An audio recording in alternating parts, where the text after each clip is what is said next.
ওই দিন আমি মিস্টার নুডলসের এই ভাইরাল রামেনটা ট্রাই করেছিলাম। তো আমি কিভাবে রান্না করেছিলাম সেটাই দেখাবো এই ভিডিওতে।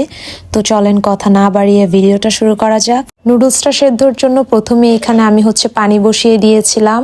আর আজকে মিস্টার নুডলসের এই রামেনটা আমি ট্রাই করব। আর মিস্টার নুডলসের কিন্তু আরো কিছু ফ্লেভারের রামেন ছিল, বাট আমি এটা ট্রাই করেছিলাম। আর এই রামেনটার সবারই আমি অনেক বেশি রিভিউ দেখেছিলাম যে রামেনটা নাকি খেতে খুবই মজা, তাই আমি এটা আজকে ট্রাই করছিলাম। তো ফার্স্টে আমি নুডলসটা দিয়ে দিলাম সেদ্ধ করার জন্য। তো এখানে কিছুক্ষণ সময় নিয়ে আমি নুডলসটা সেদ্ধ করে নিয়েছিলাম। আর এখন আমি নুডলসটা রান্না করব। তো ফার্স্টেই তেল গরম হয়ে গেলে এখানে আমি পেঁয়াজ কুচি আর রসুন কুচিটা হালকা ব্রাউন কালার করে ভেজে নিয়েছিলাম।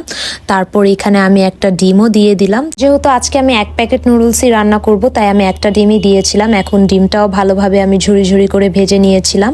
আর এখানে 2টা সসেজ দিয়েছিলাম, তারপর কিছু কাঁচামরিচ কুচি দিয়েছিলাম। তো সবকিছু দেওয়ার পর আমি কিছুক্ষণ নেড়ে চেড়ে ভেজে নিয়েছিলাম। পরবর্তীতে নুডলসটাও আমি দিয়ে দিয়েছিলাম। আর এখন রামেন সসটা অ্যাড করার পালা। তো এখন আমি রামেন সসটা দিয়ে দিচ্ছিলাম। আর আমি ফুল প্যাকেটই দিয়েছিলাম, যেহেতু আমার ঝাল অনেক বেশি পছন্দ।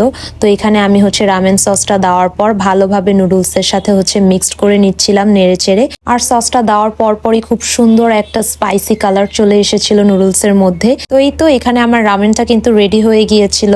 আর টেস্ট করার পর আমার কাছে রামেনের টেস্টটা খুবই ভালো লেগেছিল। সবাই বলে এটা খেতে নাকি অনেক বেশি স্পাইসি হয়, বাট আমার কাছে একদমই ঝাল লাগেনি, বাট টেস্টটা আমার কাছে ভালো লেগেছে। তো আজকের ভিডিওটি এ পর্যন্তই ছিল। আল্লাহ হাফেজ সবাইকে।